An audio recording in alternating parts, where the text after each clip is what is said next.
in the Lone Star Land, with boots on my feet and dreams in my hand. A little sassy but a whole lot of grace. You'll see that fire when you look in my face. I'm a Texas girl with a heart so wide, family and friends always by my side. From the crack of dawn to the stars at night, I keep it real, keep my soul burning bright. Barbecue smoke, Friday night lights, cheering for the Astros under Texas skies. A little bit stubborn, a whole lot of charm. This big old heart will keep you warm. I'm a Texas girl with a heart so wide, family and friends always by my side. From the crack of dawn to the stars at night, I keep it real, keep my soul burning bright. Barbecue smoke, Friday night lights, cheering for the Astros under Texas skies. A little bit stubborn, a whole lot of charm. This big old heart will keep you warm. I'm a Texas girl with a heart so wide, family and friends always by my side. From the crack of dawn to the stars at night, I keep it real, keep my soul burning bright. From the blue bonnet fields to the city streets, every step I take feels like home to me. With a little sass and a lot of pride, this Texas girl's got nothing to hide. I'm a Texas girl with a heart so wide, family and friends always by my side. From the crack of dawn to the stars at night, I keep it real, keep my soul burning bright.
Gummy shoe prints, laid them down the street.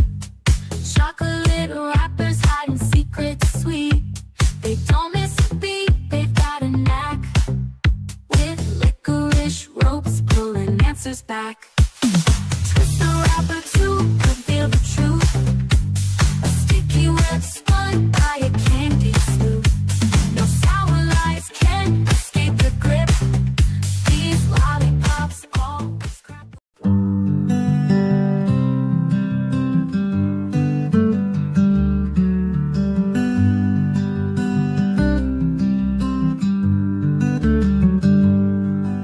Sebastian, sweet boy, where have you gone? The sun sets low, but we keep marching on. The wind whispers your name soft through the pines, a melody aching in these hearts of mine. Roads are endless, the nights are cold, but your story's a light we'll never let go.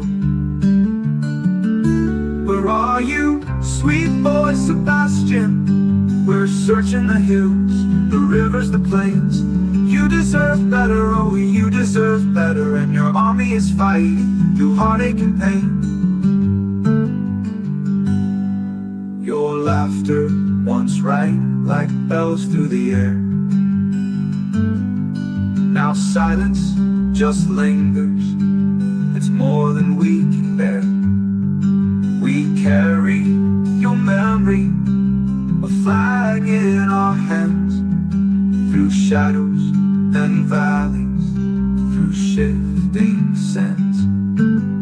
The roads are endless, the nights are cold, but your story's a light we'll never let go. Where are you, sweet boy Sebastian? We're searching the hills, the rivers, the plains. You deserve better, Oh, you deserve better, and your army is fighting through heartache and pain. Your laughter once rang through heartache and pain.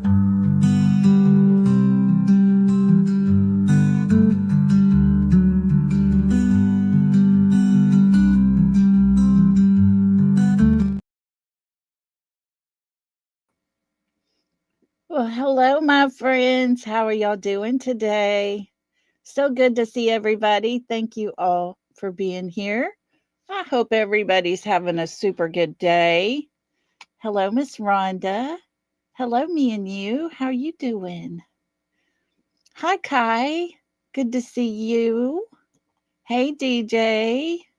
And Jacqueline. Hello to you. Let's see here. Lisa King. Thank you, Lisa King. You are so sweet. I appreciate you. And hello, tap dancer Lizzie. Good to see you. Let's see who else. We got Teresa. Hello, Teresa. Hey, TJ. Hey, Susanna. Good to see you. Let's see who else we got with us. Do. Hey, Sandy. Good to have you. There's Kiki. Hello to you. You had a really good live while ago. I enjoyed that. Let's see here. Who else we got in here with us? Hey, Mama. How you doing? Good to have you with us. And there's our beautiful Jen. So good to see you with us. Let's see. There's our Daisy Dukes. Always good to have you with us. Hey, Peggy. Good to see you. Jacqueline. Hello, hello. Hey, Tabitha. Good to see you. There's Sassy Granny. Hello, hello. Let's see here. Gotta scroll through all these chats. Michelle, hello, my friend. Good to see you. Hello, Wild Child. Good to have you with us today. Cecilia, hello. Linda, hello to you. Thank you all for being here. And everybody that's just listening, thank y'all so much for being here as well. Like I said, I hope everybody's doing good. Those in the South, I hope y'all are getting prepared for this winter storm.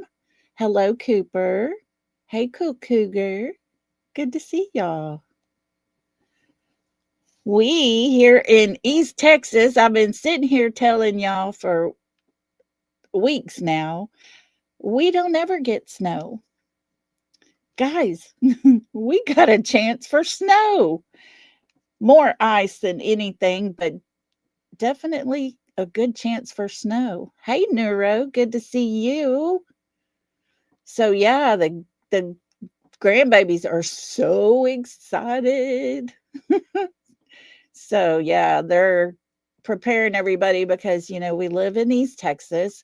There are pine trees and they don't do well with ice. Hey, Blue. And so the limbs will start breaking off. The trees will start falling over and power lines go down.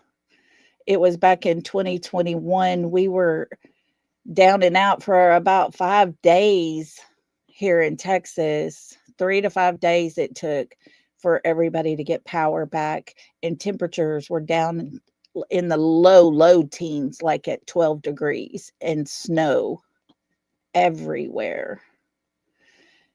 And yeah, the system got overloaded or something. I don't know. It was crazy. But there's a good chance we'll be getting something this weekend. So if y'all don't see me this weekend, it means because we don't have power. We're 46 in the UK and heavy rain. Burr.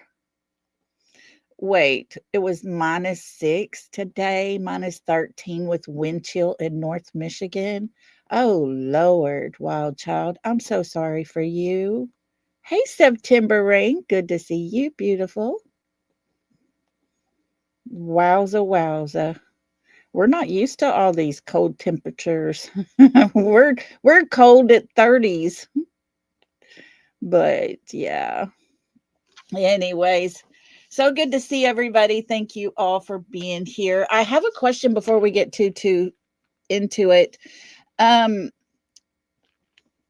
would it be better for or some of you if we go live about 15 to 20 minutes earlier? I know we're kind of getting into Mob Crew when he comes on and other creators as well. Seems like they're doing earlier lives than they usually do. So I didn't know if it would help everybody if we went just a little bit earlier or just stick with the same time. Yes. Perfect. Okay. Okay. We'll probably go like, I don't know, 4:45-ish or something like that. And Kiki says she's going to have to go earlier too. Okay. I just want to make sure it's good with everybody. Hey, cat lady. Good to see you. Okay. We'll start going a little bit earlier. And that way, maybe we can get through before everybody else starts in. 5 to 6 hours ahead of me. Oh, goodness. All righty. Well, I hope, like I say, everybody's well. I went and had shots in my back today, and my back hurts worse than it did when I went in. Hello, Michelle. How you doing? Oh. So I'm really surprised I'm sitting here this long. But those shots were horrible today. Oh, Tina girl. You're so sweet.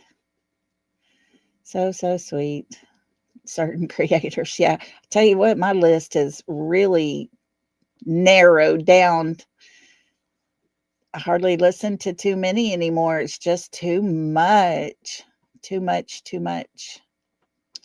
And, of course, now with the whole Nick debacle that's happening, I hear he actually apologized to Queen Bee and to B Tim. I could not believe it.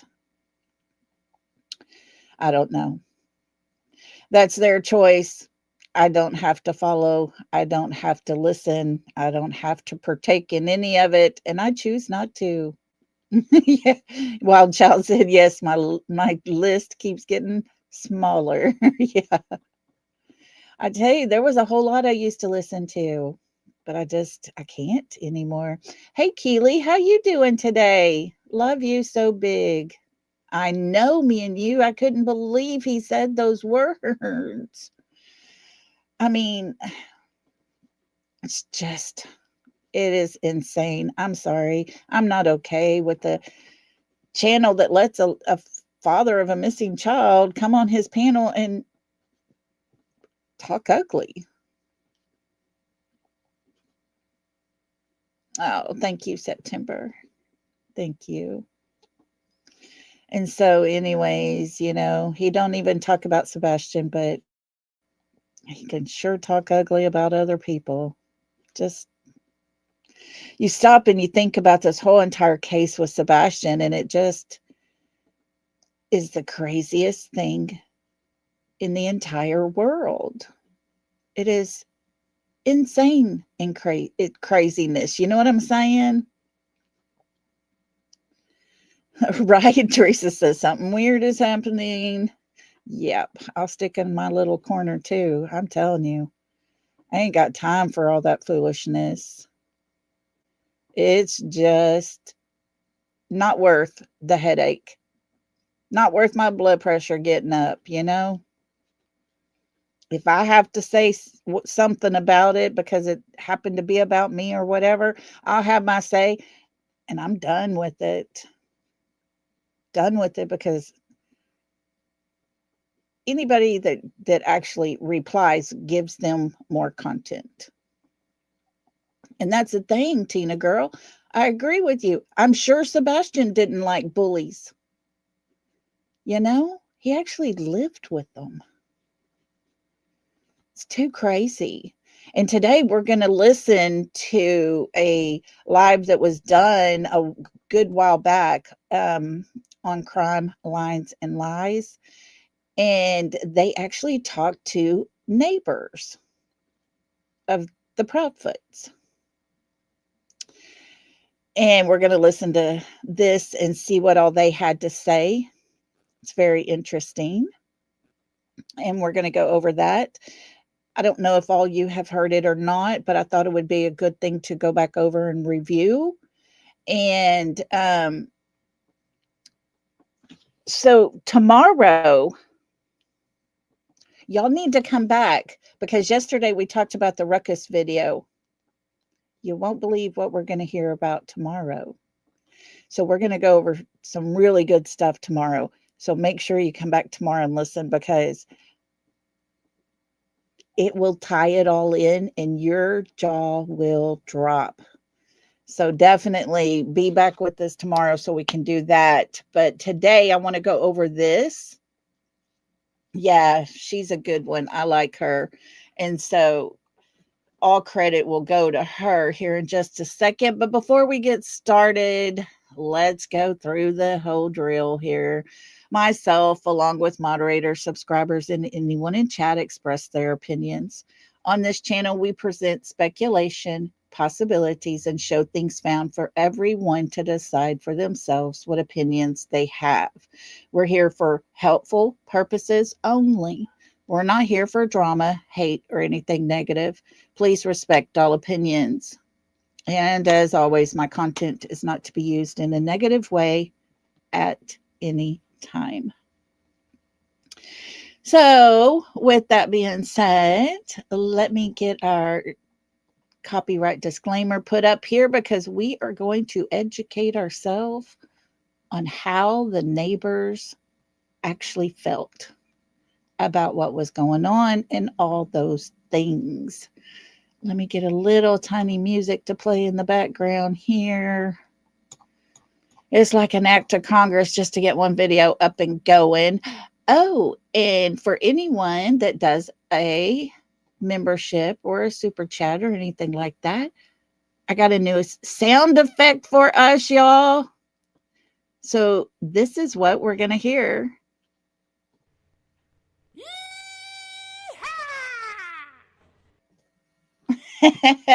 How do y'all like that? I finally found us something good. Something different. All righty. There we go.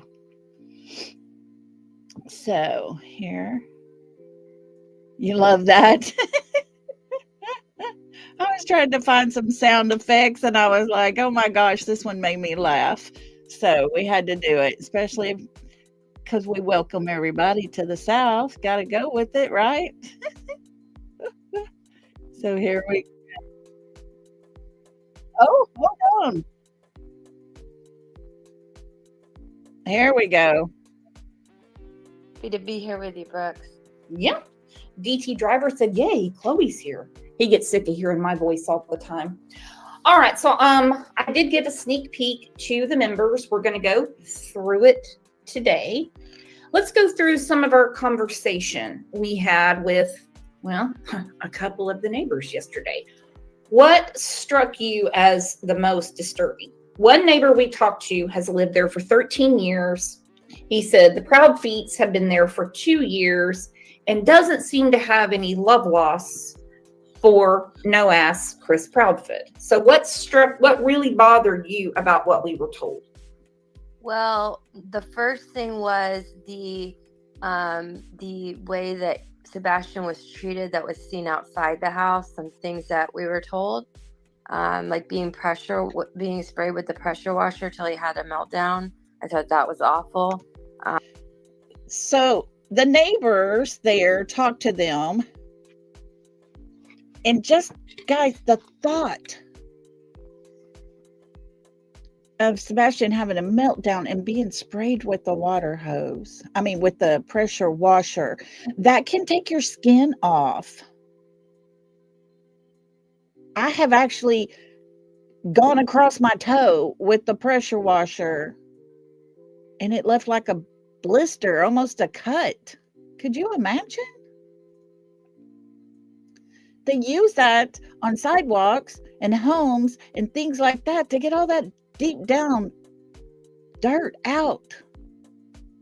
It's got pressure behind it. Ugh. And yet, a neighbor saw that actually happening. Which And let's elaborate on that. okay. Because I mean, not everybody was on the phone call. Yes. Chris Proudfeet was outside and he pressure washer and he was spraying down the fifth wheel. Sebastian came outside, I guess, wanting to do outside things.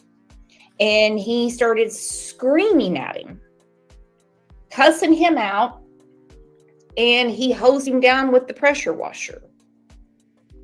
Now, I don't know about you guys, but those things hurt. We use them to clean off the house. We have to turn it down to low just to wash a car because they'll take the paint off of a car. All right, go ahead, Chloe. I didn't mean to cut you off. Yeah, no, that's what I was going to say. So that scenario right there really, really bugged me. The fact that a couple of the questions that I asked, I don't know, because you asked so many questions, but like the fact was Chris Proudfoot really gone that whole month? Like he says he was. And he said, we were told no. Mm-hmm. And that was a big question for me too, because that's something I've never really believed or knew if I believed. He only spoke about Sebastian as Katie's son. He never called him his son to anyone else or even a stepson. Mm-hmm. And we've heard how he speaks about him as he's my son, you know, like those sort of things. Just kind of debunking a lot of what confirming a lot of the behavior and actions we've seen by Chris Proudfoot. And then confirming a lot of the behavior and actions we've seen by Christopher Proudfoot. Ugh, just turns my stomach. Debunking some of the things that we've all known were lies. Don't you think? Well, because, oh no, you're exactly right. Because he's only trying to convince people now because Sebastian is missing. And there's a lot to go through. Now, we've had 3 different neighbors. We had a long conversation with one yesterday that said no. Normally, he would cut out of work early on Thursday and then leave out either Sunday night or early Monday morning. And the pressure washer thing happened in February. My question. February, guys, February. Sebastian went missing in February. Think about that. Is, and don't get me wrong, some people say, well, February is too cold. You have a lot of nice temperatures in February. It's like a baby spring. Anyway, why that one weekend was Mr. Proudfeet away? Right. And why lie about it and say that you've been away for a month, which has made us all suspicious of that in the first place? Mm-hmm. Yeah. Why was Seth alienated for a month? Exactly. Okay. It was said by one of the neighbors that Chris Proudfoot, when asked about Sebastian, of course, we know that he would kind of pick on him. I'll put it that way. He said at school, they call him Mr. Piss Pants. That's the reason Sebastian wore a pull-up. When one neighbor was asking about Sebastian, he said, that's Katie's retard. You heard it, friends. A neighbor was asked about Sebastian. neighbor asked Mr. Chris about Sebastian, and Mr. Chris's response was, "That is Katie's R." If that doesn't tell you what kind of person he is, I don't know what to tell you then, because that right there speaks volumes. It speaks volumes. That's the words Chris said to their neighbor when the neighbor asked about Sebastian. And yet, we're supposed to be nice to him? Give me a break. No way would I ever want to be nice to a person that calls a child that. Ugh. Here we go. Let's listen to some more.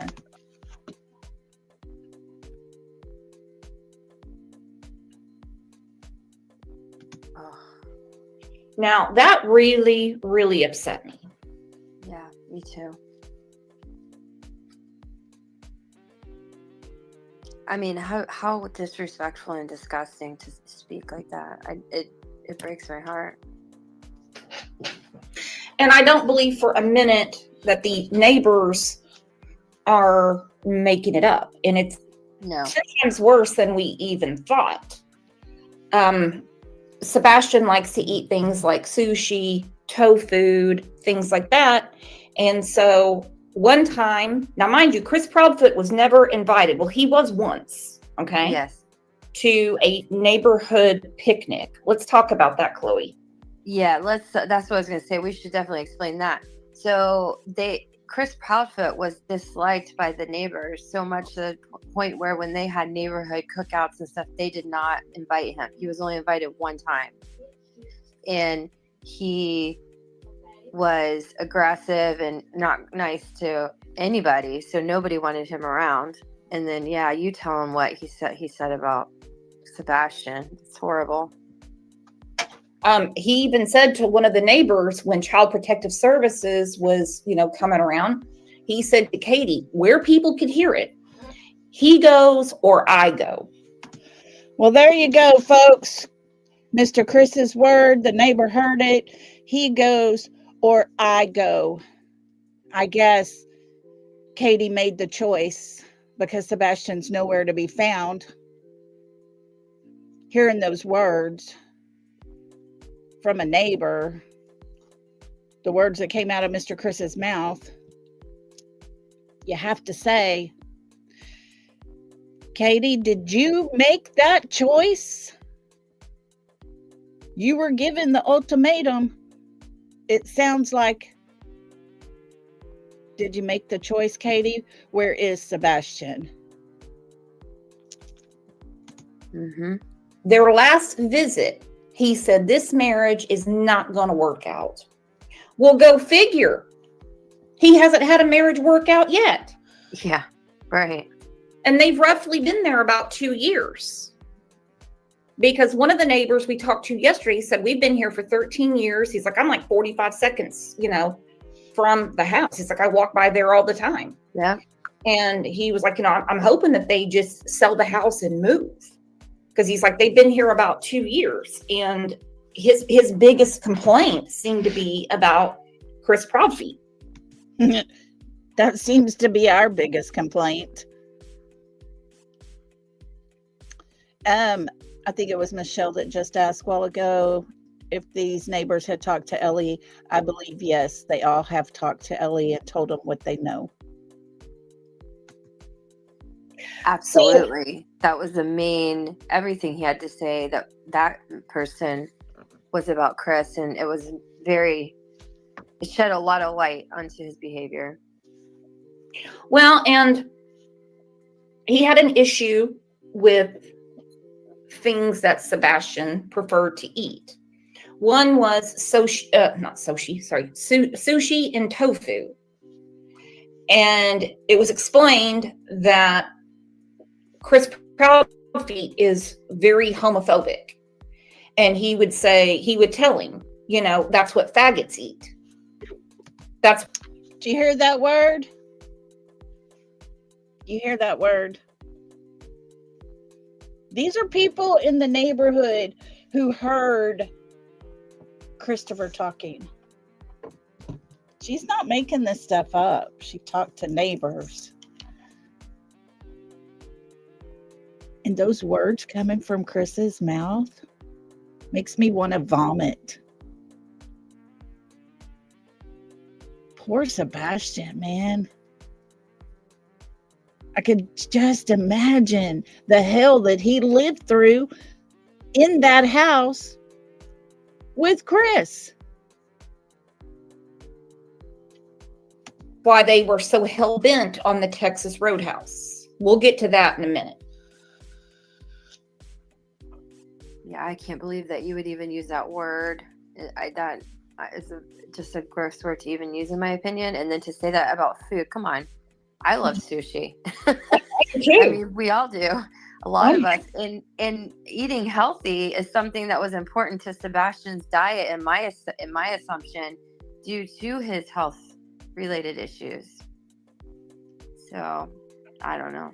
Well, and the thing is, I totally believe that Chris uses that word all the time, because when he contacted me about me saying words like moobs and no ass, he called me a faggot. That's right. That's right. Yes. Yeah. What are we going to do? He called her that. Isn't that lovely? Seemed to be a favorite word of his. All those offensive words, I can't stand it. Reminds me of my oldest brother. So hateful. Oh, goodness. I mean, yes, Melissa, 100%. Probably why Sebastian was watching YouTube videos on bullying. The child was being bullied in his own home. The one place every child should feel safe. Mr. Foot could not even allow that for Sebastian. It's just horrible. Now, the CPS engagement was not because of the belt whipping. Mm-hmm. It actually has to do with the mattress. All right, Chloe, this is a lot. Yeah, this is.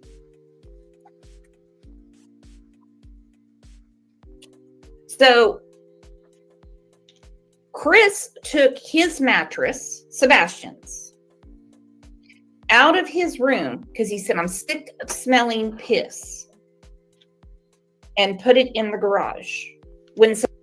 Okay, you heard that. He was tired of smelling piss. So he takes his mattress, puts it in the garage. Listen to this. Sebastian was talking about how he sleeps in the garage at school. CPS showed up and they actually asked the neighbors, have you seen this?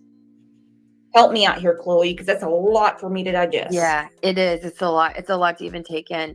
Yeah, he asked, they asked other people and they confirmed, and a neighbor we talked to confirmed that he was made to sleep in the garage, and he had heard him yelling about smelling piss, is his words. And, you know, we all know that it was very cold there the night that he went missing. And think about the other nights leading up to that through the whole winter, that if he was made to sleep out there.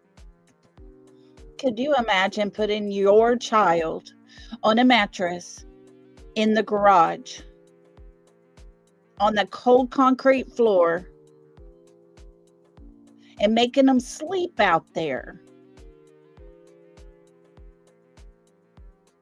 These people, his mother, should be very, very ashamed of herself if all of this is absolutely 100% true. They deserve those silver bracelets. And what child who I would believe I would be scared in that situation to live with a man like that. And I could understand, if a child has disabilities and certain things that, accidents can happen if you're scared, Sure. if you're being mistreated, if you're being abused. Exactly. And it goes back to what I've said over and over and over, time and time again. If a 15-year-old boy is having accidents, if a child who is already potty trained starts having accidents, there's a reason. 99.9% of the time, there is a reason, whether it is medical or whether it is abuse of some sorts. But instead of taking him to the doctor to try to find out why this is happening, I guess they didn't want it found out, in my opinion. And therefore, just bought him some pull-ups and insulted the hell out of him for the abuse he was receiving. I mean, if you I'm didn't 48 go to years Seth's old. house. I'm 48 years old. I don't trust a fart. Yeah. We can Right. all have accidents. I mean, it's so degrading. And Sebastian comes outside thinking that he's just going to spend some quality time with his stepdaddy, and he hoses him down with the pressure washer, and that shit hurts. Yes. It does. It seriously does hurt. Neuro says, why are they not in prison? I've asked that question repeatedly. If there is enough CPS visits and there was an actual court case that was going to happen just prior or just previous after, sorry, I get my words together, just after Sebastian went missing, if that was in place, would that not be enough? Just because he's missing doesn't mean that another child in their care is safe. Think about it. His daughter goes to their house. This is a father that when he was young, the reason he went to the Navy allegedly is because of things he did to his sister, and that comes from his stepbrother. But his mommy got him out of it and had him go into the military, so it didn't go on his record. Once again, his mommy taking care of everything for him. But if he did that to his sisters, what's the guarantee it's not happening to his own daughter? I'm not saying it is. I'm saying if that potential's there, why are people leaving a child in their care if they couldn't even handle another child? It seriously has crossed a line, and yet they're still out there enjoying life. And to the point where the neighbors said Sebastian was having a total meltdown. Yes. And Katie had to come get him because he had a total meltdown from it. And Chris yelled, "Get your retard." Yep. Ugh. Wow. Hey, Mr. Chris, I think you are the R word, not Sebastian. It's just, this is what the neighbors saw. Think about what happened inside behind closed doors. He has no shame whatsoever to act like this in front of everyone, to go on panels and be disrespectful and say the things he says. I mean, imagine how awful this person really is. If this is what people just around the neighborhood saw. Tina Girl says, thanks, Mommy. You created a monster. Are you proud of yourself? Are you tired of him yet? Has he cost you enough money in court cases? And whether it was caught on camera, I don't know, because one neighbor we talked to said he has 6 or 7 cameras around his house. I know the next door neighbor who does not want to go on the record. Yes. He has said That is Chloe Jade on here with Brooks. She's been around for a good while. Yeah, September Rain, he does sound like Satan, doesn't he? He has no shame. He's actually proud of himself, I believe. And I'm telling y'all, wait till tomorrow. Y'all are going to be blown away with some stuff that comes out of his mouth after we just watched that Ruckus video. If I didn't already have this set up and ready to go, we would go over it today. But I wanted this out there so we could see the type of person Mr. Chris is, what the neighborhood saw and heard. It's disturbing.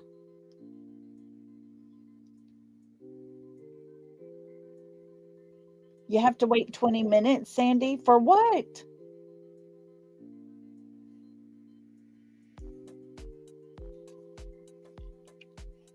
Yeah, Sandy, they both are. Both sides of, yeah, Katie's and Chris.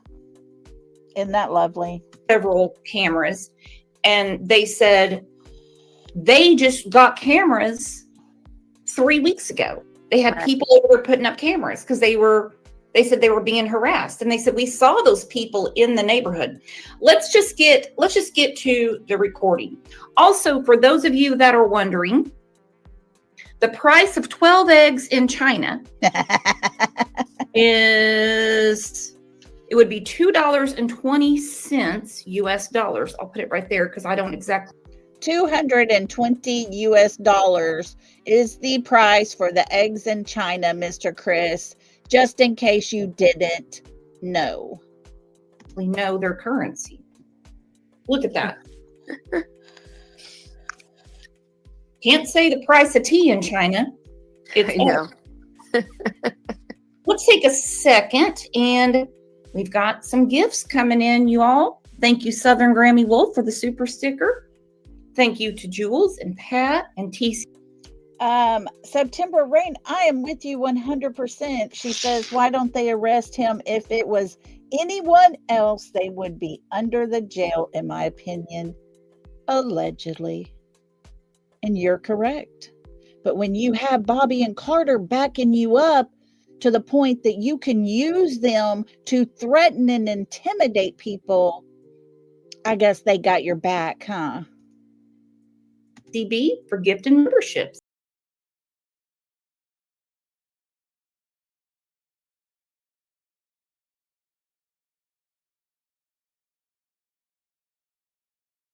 And they did have one like barbecue in the neighborhood. Okay.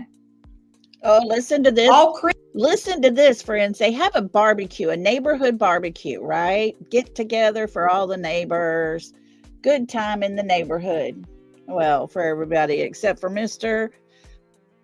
You know. Chris did was get drunk and get into it with people and say, I wear a size 14 boot.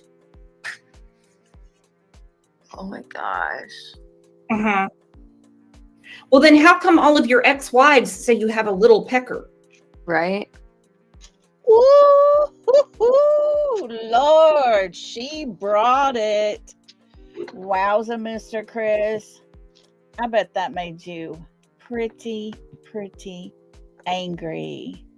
This is what I got to say. Oh, it's not going to play. Never mind.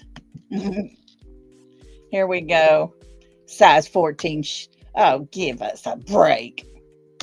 How are you going to have that kind of boat-looking feet and have a little pecker? Yeah, at his height. That's crazy. You don't My have no ex- size 14 yeah. shoes. If he does, he's stuffing Walmart bags in it. Yeah, right? That's right. That's why he got a Size massive 14 truck.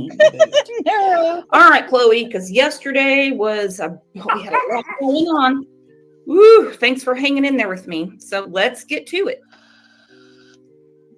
And yes, recorded with permission. They asked for our actually ring cam footage. They asked for the camera footage. Everyone turned it over. I don't know what or if there's anything on, say, like my neighbors or something, or the people down the street, because I mean, let's put it this way. It's a very, I don't want to put down actually law enforcement, but it's very, I mean, I think the best way to say it is they're very hard-headed right here. And law enforcement is very hard-headed right here. Mm-hmm. And Cooper says, look how itty-bitty his hands are.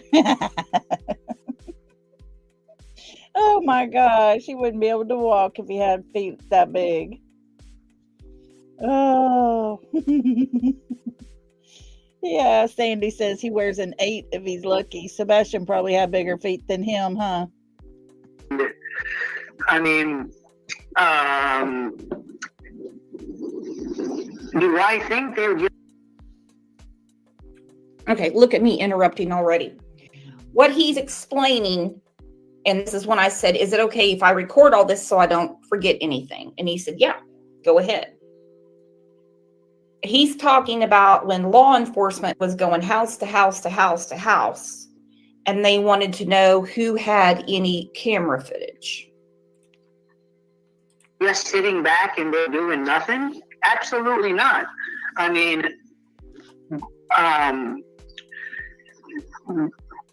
do I think they're investigating it and they're doing stuff that we don't know? Yeah. But what do you think about them saying it's not a criminal investigation? So what are they investigating? Now, guys, remember, this was very early on, okay? This was not long after Sebastian had gone missing and everybody was gung-ho to talk and tell what they knew and all this. It had became a criminal investigation pretty early. But this was prior to when it was announced that it has turned into a criminal investigation. Right? Teresa said, I guess that's why he's such an angry little man. it has to be done. Yeah, I mean... Cooper. I mean, that's what we all talked about. That's what a bunch of us, all of my neighbors, that's what we all said. We said, it just doesn't make... it just doesn't make sense that it's not a criminal investigation because you have a missing, it's actually a 15-year-old. And, I mean, outside of the searches that were done by, I don't want to give names, but it was a big, it was a big actually chaos. It was big schemes with a bunch of things, and I believe that, I believe this. If me and you, I can tell you this. I don't understand why nothing is being done. But even in the beginning, FBI was part of this. They were called in. They have stayed, and they do have a file on Sebastian. There is everything they know they have. They've been following things. That's what I'm being told. But why is nothing getting done is my question. I always go back to that same question. Everything we know, there's enough. The abuse in the house is enough.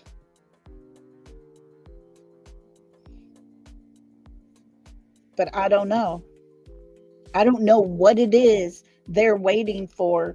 And there are things I'm being told that they have that nobody even knows about. So what is it?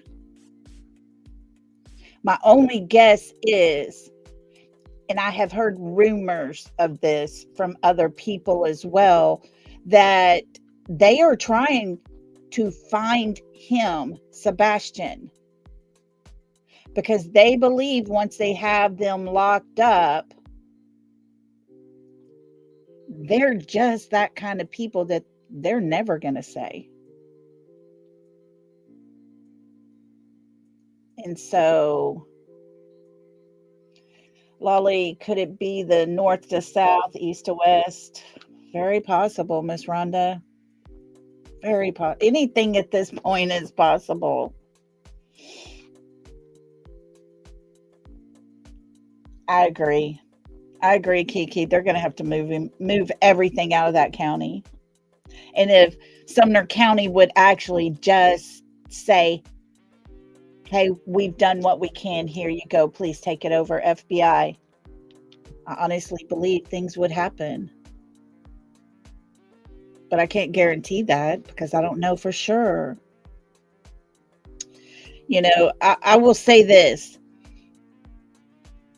From what I've heard, Brandon Carter was the lead on the Sebastian Rogers case. Sonny Weatherford's the one that told us we would have to get in touch with Detective Carter. Now, he's the buddy to Mr. Chris. Mr. Chris has used his name, thrown it out there like it's an everyday thing for him. But if you notice, and this is something I've just recently started paying attention to, we never hear from him when any of the updates were being done or anything was being talked about to the news or whatever. Carter was nowhere around. Why is that? If that's his only job was to work on Sebastian's case, I wonder why. Why was he not the one out there talking? But, you know, he was the one that replied to an email tip that was sent in. And he says this is not the kind of tip we're looking for, although it was a location of a person that they thought could have been Sebastian. And his reply was, it's not the kind of tip we're looking for. The most craziest thing I've ever heard in my lifetime. Why would anyone reply with that? Is it because you're not looking for tips? Is that what you really mean when you say those words? I don't know. But I do believe there is a weak link in that county. And I believe it starts with him. But of course, that's just only my opinion. And as far as the marshals, I see y'all talking here in chat about the marshals, you know, and hey, we had an open door to a meeting for Seth at the United States Marshal's office, and it was not taken and done anything with. We had someone that had connections, that had an open door ready to go. And nothing came of that. And the sad part is we can't do it. We can't do it. It would have to be one of the three parents. We know Katie and Chris aren't going to do anything. And the email was sent to Seth repeatedly, and he never reached out. I don't know why. I don't understand. But we gave him an open door.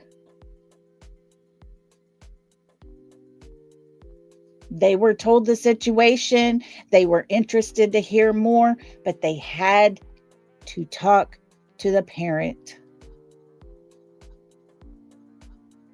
And so we did what we could. Let's listen to some more of this call with this neighbor here. We have a kid missing, or if now if my kids are grown, but let's just say if you had one of my kids that was missing, that was 14, 15 years old, where is the search? I mean, they scaled back the search to where there's almost no search. And I just don't get it. What did you think about them searching the landfill? That, now, okay, there are 2 different areas where the trash it actually goes. One, sidetrack. Yes, unfortunately. Yeah. it goes to actually one it goes to actually Nashville, and the second it goes to Kentucky. So now, Okay, Sammy, I'll check. you have commercial, we'll go to Kentucky. And now, but you do have some that if we have ours, it goes to Nashville. But them searching it is something. I'm just trying to see if there's, I'll say it this way. You have a lot of job sites. Their material, it goes to Kentucky.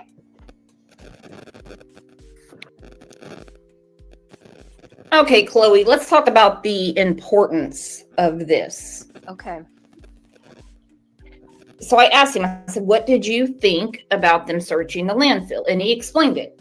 Mhm. You have, like, I'm just going to say regular garbage. But if it's commercial or construction related, it goes up to Kentucky. That's the landfill they searched. And we know that there's a reason for it. What did you think about that?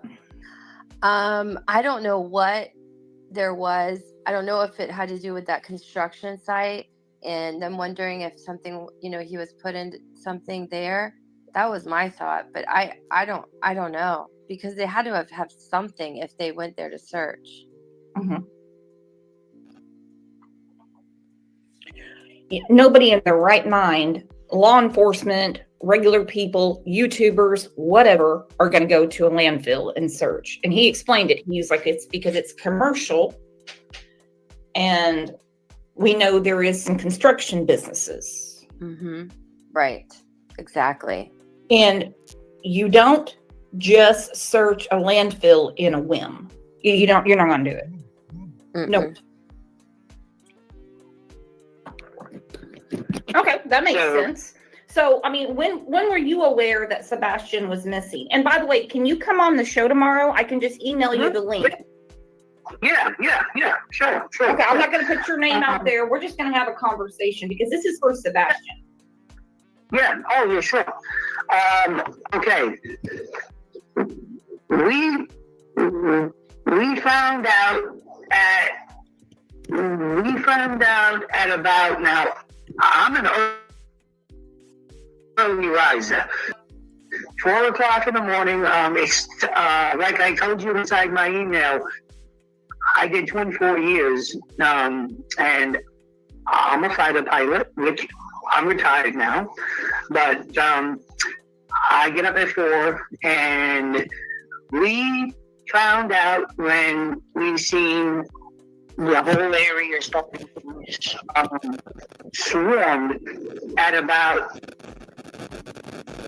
probably about 10 to 7. And that's when they started searching around. And that's when they started, like, if you go in the back, you have honeysuckle, which from actually Stafford to it's honeysuckle, you really can't see, but it's the side back, and they started searching, and that's where it started. So that's about the time frame, which I would say is about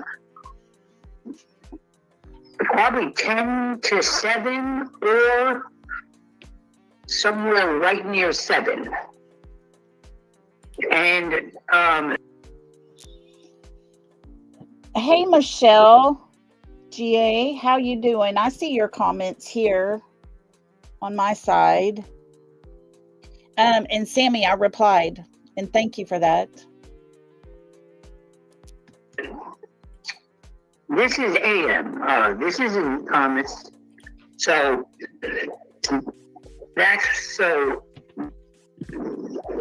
that's actually that timeline, but now it's just a mystery. Everything's a mystery in this case, and it is so sad to say it, but seriously, we need answers. I don't know how many times we can beg for anyone that knows something of Sebastian's whereabouts. Just say it. Say it anonymously. Doesn't matter. We're not asking about details of who did it or what happened. I think they pretty much know. We just want Sebastian. End of story. Make that anonymous phone call from a payphone somewhere. He deserves to be found. End all the speculation, all the mystery, all the wondering, all the assumptions, all the speculations.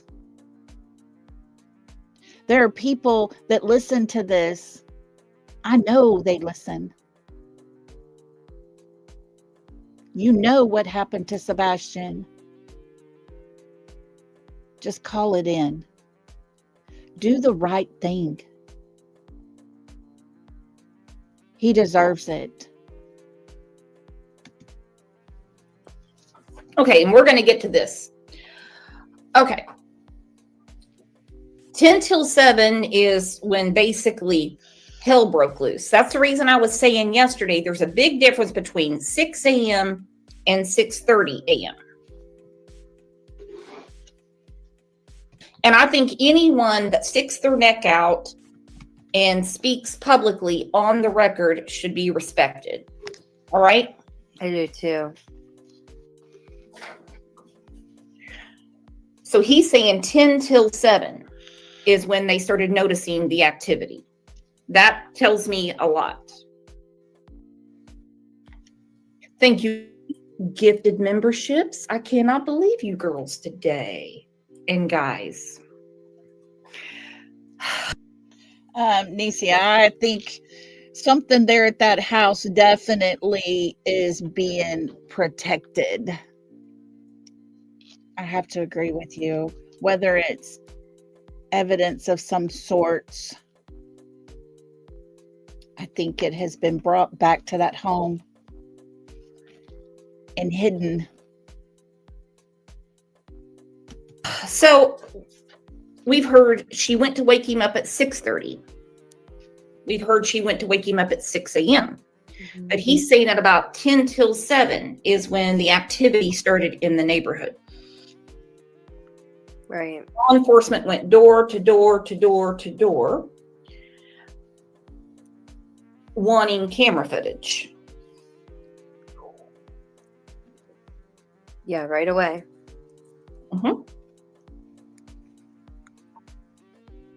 Everybody's trying to figure it out. I mean, but now I can say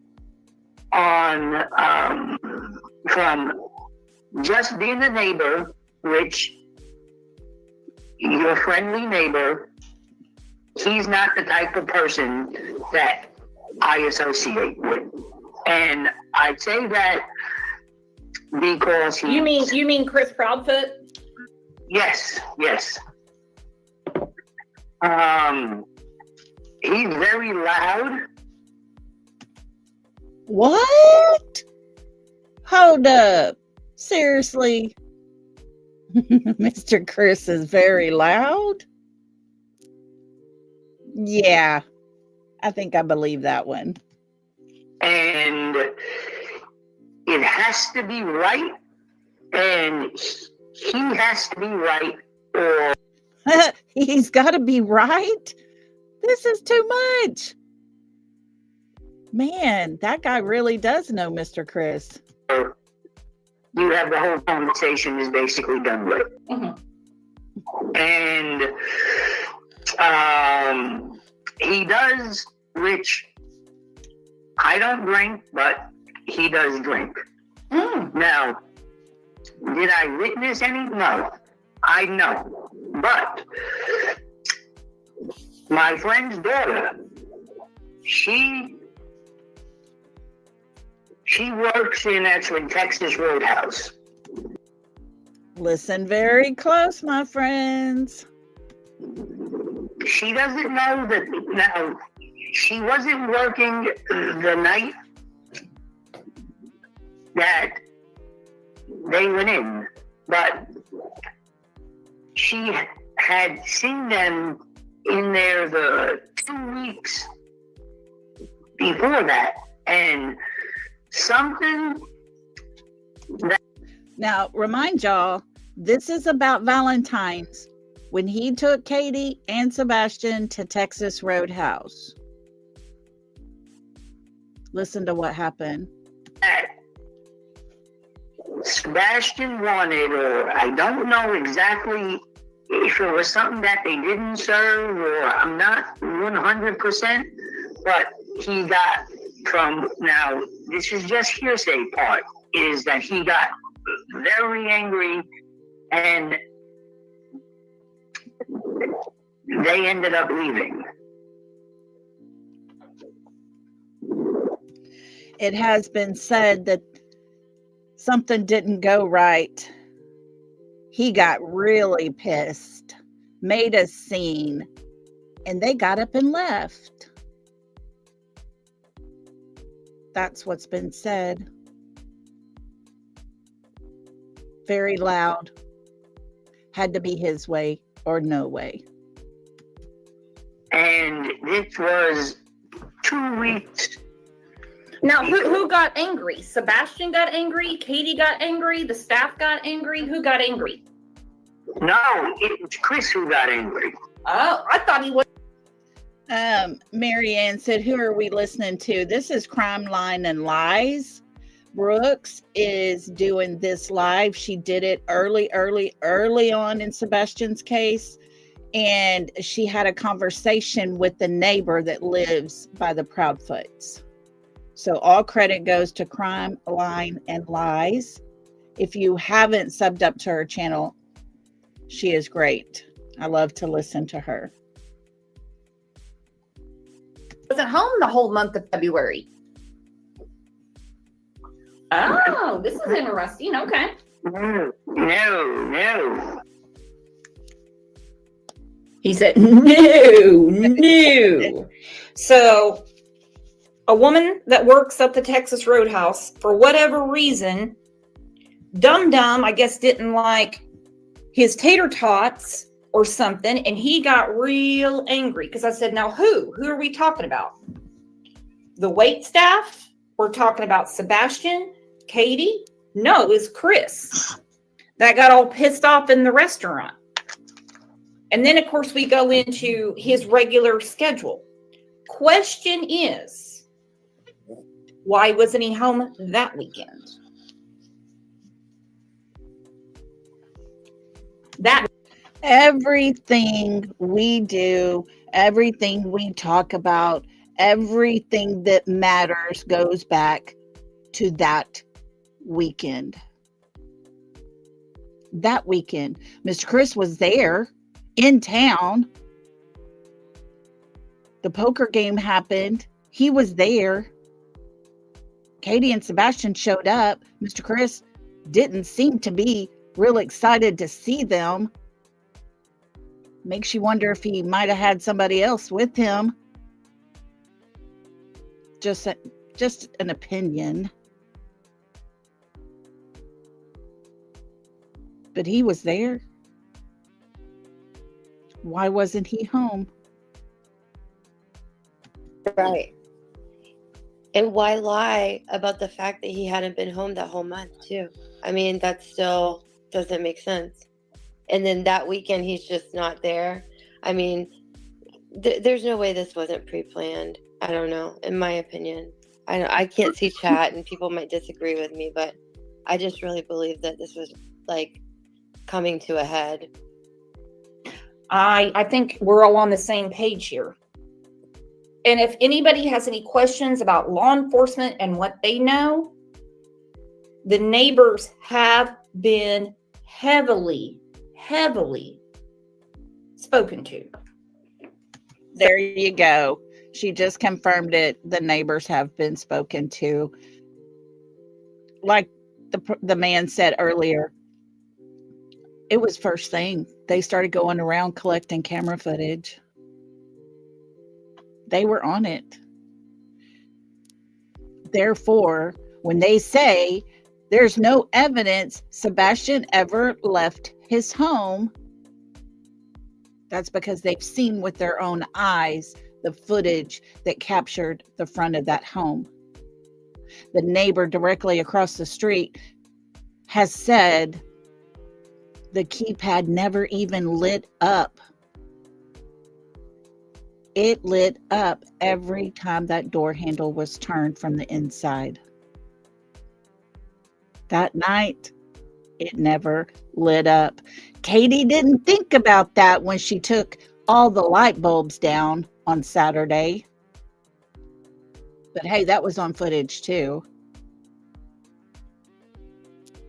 Allegedly.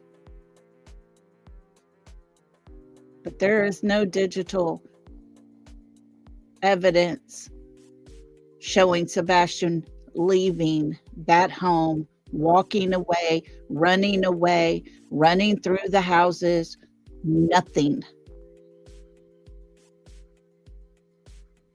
And you heard the words Mr. Chris said, and the neighbor heard it. It's him or it's me. Knowing that there's no evidence of Sebastian leaving the home, someone had to take him.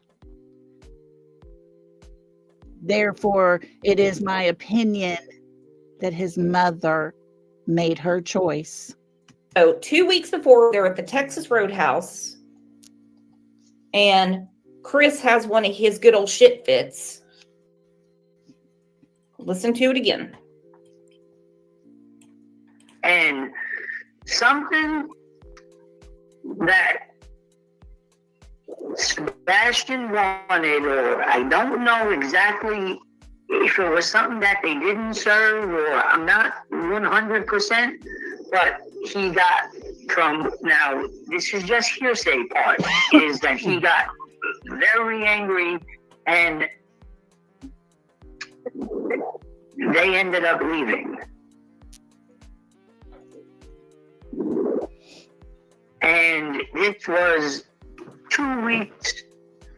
Now, who got angry? Sebastian got angry? It was told that Sebastian got in trouble getting on the computer, the laptop there at DG's house, but I don't know that that was ever confirmed. But I'll say this, I know there was footage showing Katie and Sebastian pulling up to that home. And the reason I asked this question is, who got so angry that they up and left the restaurant, the Texas Roadhouse, 2 weeks before? He said it was something Sebastian wanted, and he said it was Chris that got so upset. They got angry and left. Something Sebastian wanted. Well, God forbid he wants an extra roll or he wants some dessert. How many of you have been at a restaurant where your child wants to order the whole damn menu? Many times. Good golly, when you raise boys, teenage boys, sometimes you can't fill them up. We used to laugh and say we only had to go to Golden Corral because my oldest would eat us out of house and home. And it was cheaper to go to Golden Corral so he can have as many plates as he wanted. And it was even funnier because 2 of those big piled up plates would be nothing but fruit. So for him to want something extra, he's a growing boy. Comes with the territory. But of course, you know, his food was monitored so well, just like everything else in his whole entire life with them. Yeah. You're in public. You're not going to have a meltdown and come unglued. No. Katie got angry. The staff got angry. Who got angry? No, it was Chris who got angry. Oh, I thought he wasn't home the whole month of February. Oh, this is interesting. Okay. No.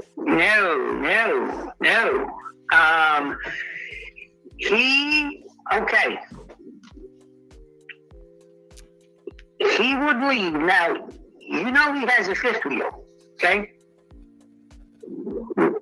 Now,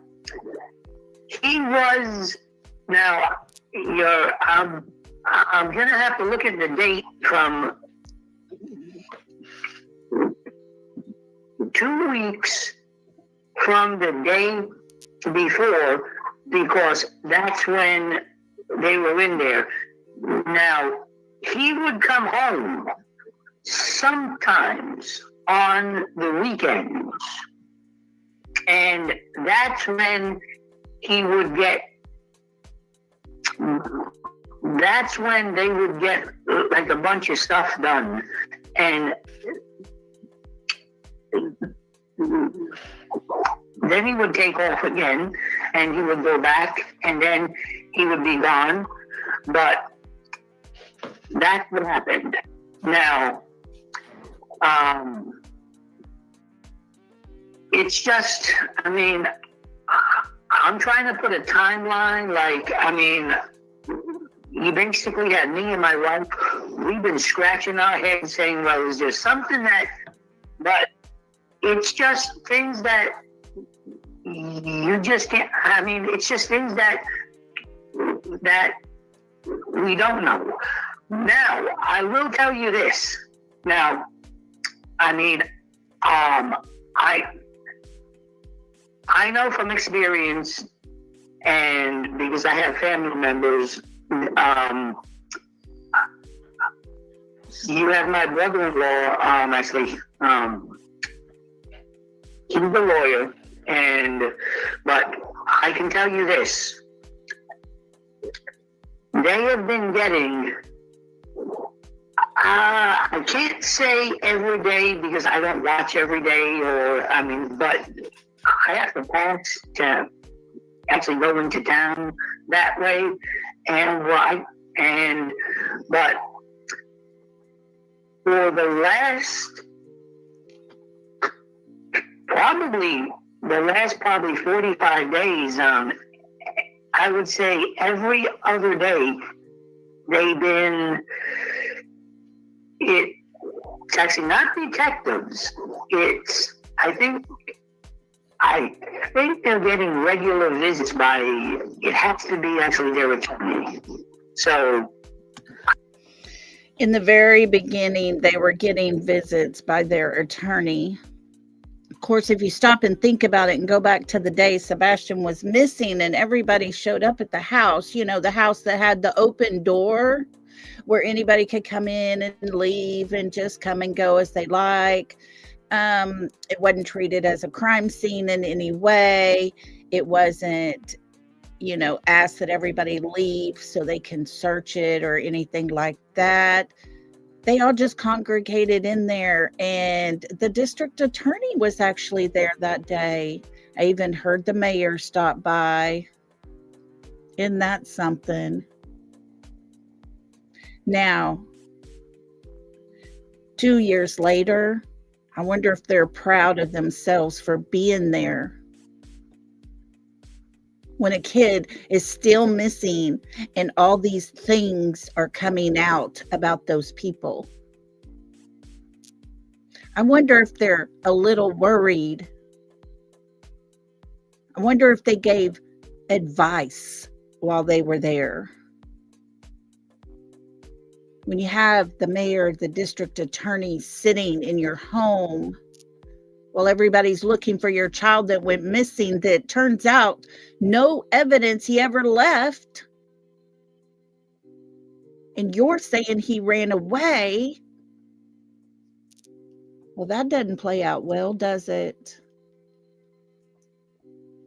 I don't know. Oh, that would make sense. Okay. All right. So, Now, has law enforcement followed up with you or any of your neighbors recently? No. I mean, the only thing they did was they actually took the ring. They actually took the ring footage, and I have 6 cameras on actually my house. Well, actually 4, and then there's 2, but it's 6, and they actually downloaded it, which didn't show anything. Now, mind you, this whole entire neighborhood, the whole street, the street behind them, every single house had cameras. Every house. Except for the Proudfoot's house. Isn't that something? They at least had Ring cameras. But Katie and Chris, at their house, where something happened to Sebastian, actually had 0 cameras. Wonder if those ended up in the landfill. And, but we've had nothing else. I mean, we didn't have there hasn't been a recanvass or there hasn't knocked on the door and said, have you thought of this or it's basically been quiet. Well, I can see what my neighbors, are doing around our neighborhood. So, I couldn't tell you if anything was unusual, let's say if somebody around here went missing. But did you notice anything unusual that weekend? Was there a lot more activity in their home or what? Because obviously something went down because Sebastian's missing. Yeah, oh no, yeah, that's for sure. And then to think that there's no scent. Now, that's because Chris said the dogs aren't credible and they're dishonest. No, I don't believe that. We can Google right now and it will tell you how credible those dogs actually are. And yet Mr. Chris seems to be, an expert. Hold on and let's pull it up.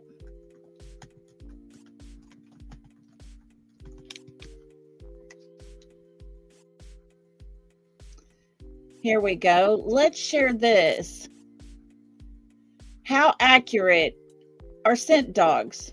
Sniffer dogs, while possessing an extraordinary sense of smell with up to 3 million scent receptors compared to 5 million in humans, have varying accuracy rates dependent on the context, training, and environmental factors. While they are highly accurate in controlled testing environments, often over 90%, their field performance, particularly drug detection, can be significantly lower.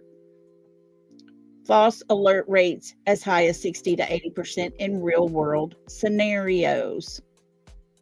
Now, let's remove scent dogs and let's put cadaver dogs. Cadaver dogs are highly accurate, with studies showing well-trained dogs achieving 95 to 98% success rates.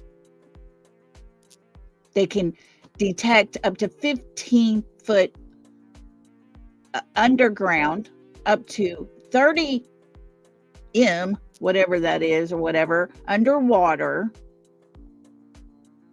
They're so accurate. But silly Mr. Chris, he must have not Googled it like his wife tells him to.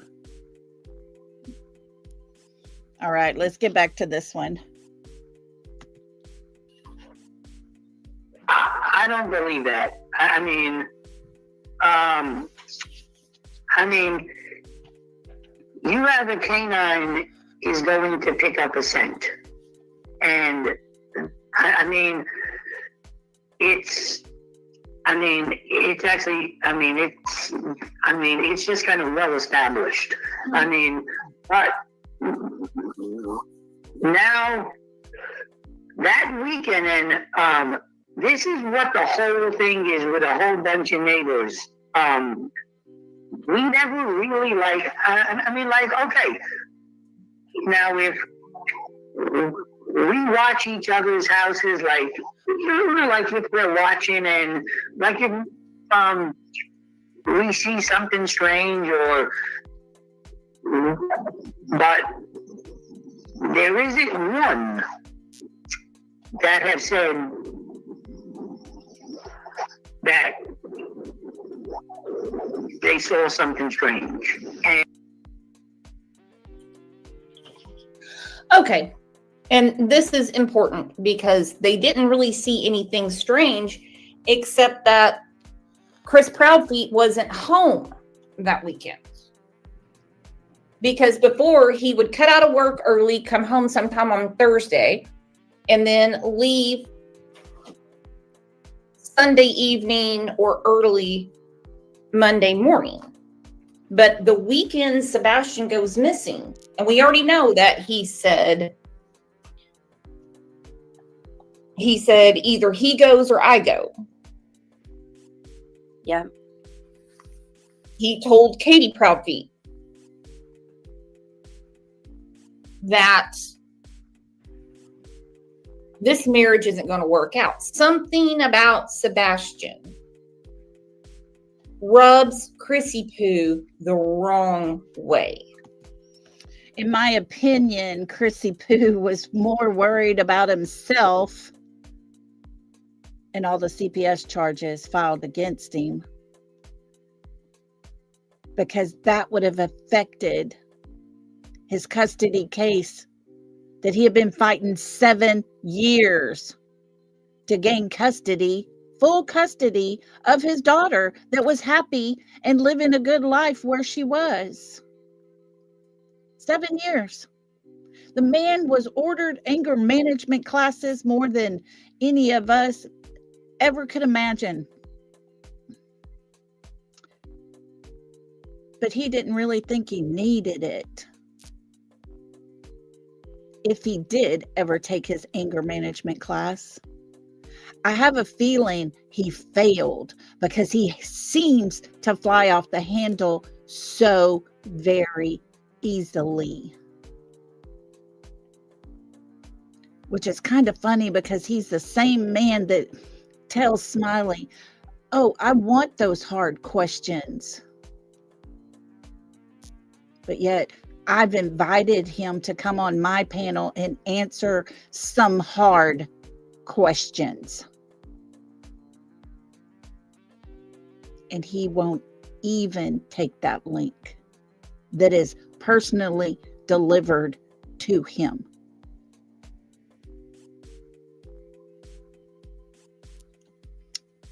But then again, like I said, I'm not going to be the one to stroke his ego. But I do have those hard questions waiting for him. Sure does. And all of it just makes me sick. Me too. I have to say too, when you were talking to him, you got a lot of information out of him. But whenever I talked to him as well, he was very forthcoming. Like every question I had, there was no hesitation. He's really seemed to be he wanted the truth to be known. You know what I mean? That was the take that I got from him. So I really do believe, and like he said, he's a retired fighter pilot. This is a legit person. You know what I mean? This isn't just some random that we get sometimes on the internet that wants to insert themselves into something. You know what I mean? No, and I mean, I've seen a couple of comments in here saying this is just neighborhood gossip. Listen, I understand neighborhood gossip, and I understand when the FBI and different agencies give you a card and say, we are going to need all of your camera footage. That is a little more than shooting the shit over the fence. Period.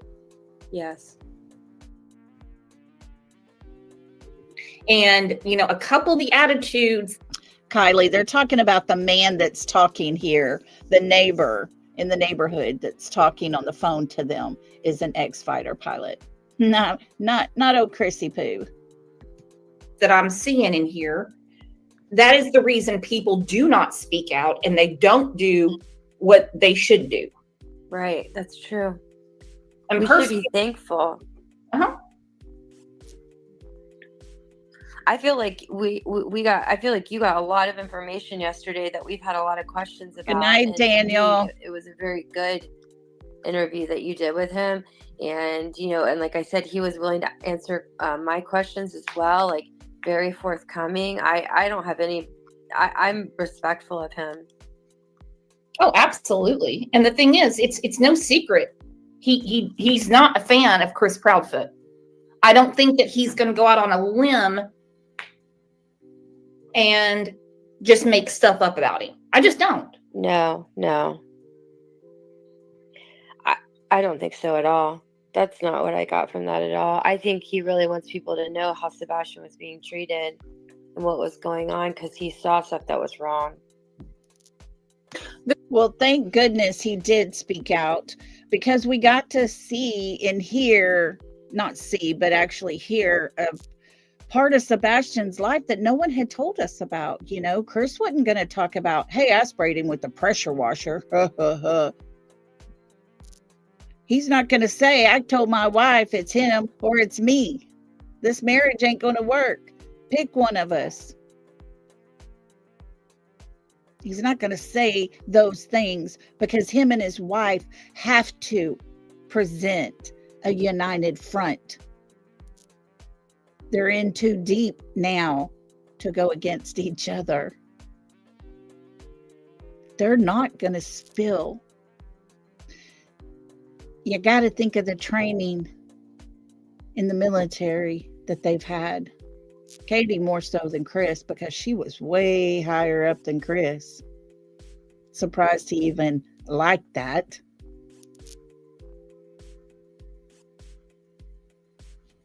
But they have no choice. They're in too deep. They have to stick together. Although I'm pretty sure their life is not so rosy anymore. Even though I believe Katie chose. I hope that if that's the choice Katie made, she is seriously wondering to herself why she made the choice she did. The question is, why did Katie Proudfeet not do anything about what was going on? And yes, people did reach out to Child Protective Services. They did. And that's when they were asked again, have you seen anything else? What do you know about the mattress? Yeah. So it's not like no one in the neighborhood didn't do anything. Hell, they want them to pack up, sell the house, and get out of their face is what they want to do. Right. It's pretty bad when your neighbors wish that you would move. Pack your shit, get out of here, go. The neighborhood would be better without you. That's pretty daggum sad. But hey, when they have a neighborhood barbecue, they want to have an enjoyable time and enjoy time with everybody in the neighborhood and just cut up and laugh. And Mr. Chris gets drunk. He got loud. Surprise, surprise. Hey, on. I mean, all you can do is reach out. Unless you're someone of authority, there's really not much you can do. And it's on one of them. I mean, it was like a regular night. And now I do want to say this, because I seen it on one other, I seen it on, I'm not sure if actually you were talking about it, but you know where they're talking about the actual flashlight? Mm-hmm. Okay. Now in actually their backyard, which you can see from if you're on Honeysuckle, they had solar flares, which is the ones that what you buy in Walmart. And little solar lanterns, that's what they are. You put in the stakes in the ground. Katie talked about having them in her yard, in her garden area, she called it, which she had no garden, but you know, whatever. Honeysuckle is, if you look straight down from the sky onto their home, Kellen is behind their home. The houses that are directly across the street from Katie and Chris are there. Behind those houses is a row of trees, then another neighborhood. That is Honeysuckle right there on the other side of that tree line. Just to give you an idea of where Honeysuckle is. But I believe the elevation is higher on that road. Like just and like it's what you put in the ground. Mm-hmm. Now, I don't know how many of them, but it actually was a circle. Now, can somebody be saying that the solar flare actually was a flashlight? I don't know. No, I'm not going with the solar flare being a flashlight, because solar flares don't move and run and creep across the common area unless they were held in someone's hand. But I honestly believe what we see are headlamps.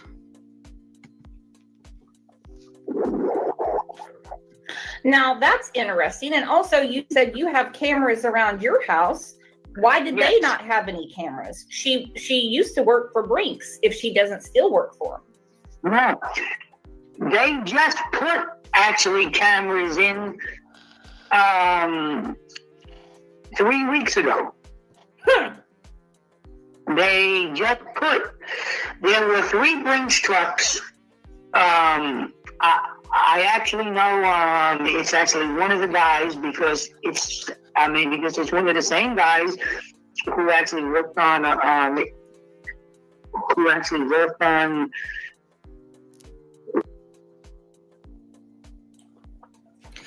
Okay, so what he was explaining before I started recording is everyone's house, when you buy a house in that neighborhood, there are motion detector lights.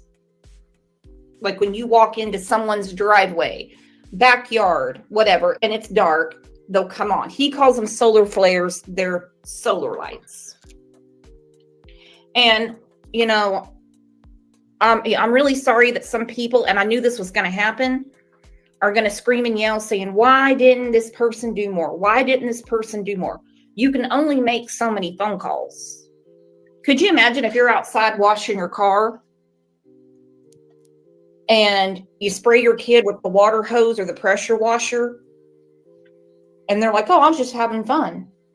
Now, pressure washers, in my opinion, hurt. But without any injuries, what do you expect them to do?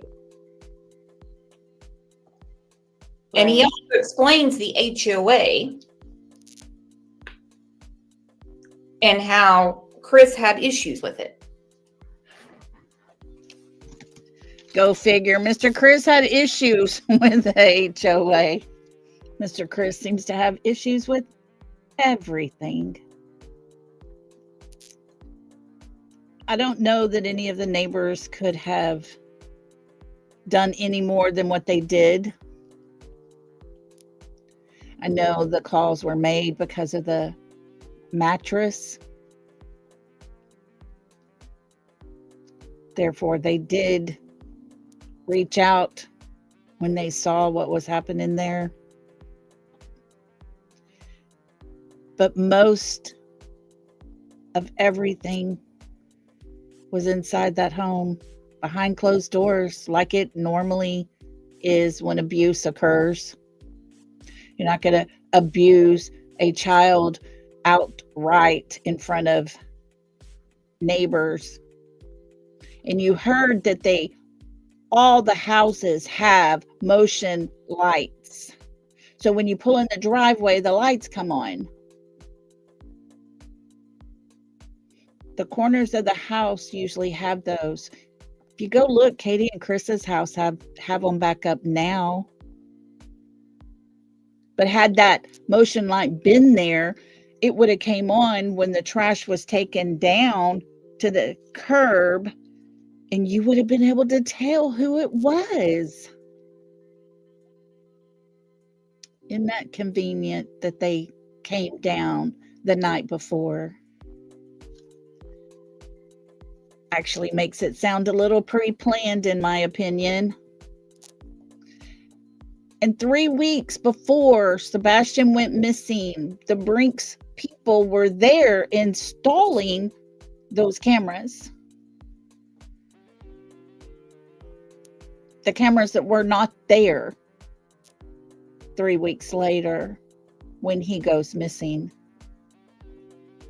So make that make sense. How is it that you're going to have cameras installed, pay to have them put up, but yet conveniently nowhere to be seen or found on the day that your child disappears? Too many things make perfect sense. The scenario is like a puzzle, and all the pieces are being connected. Whatever happened for this plan to go into action was within the last, I would say, less than 3 weeks. Could it have been that Friday night or that Saturday? Had to have been at least by Saturday, when that afternoon she's there taking light bulbs down. Why else would you take light bulbs down?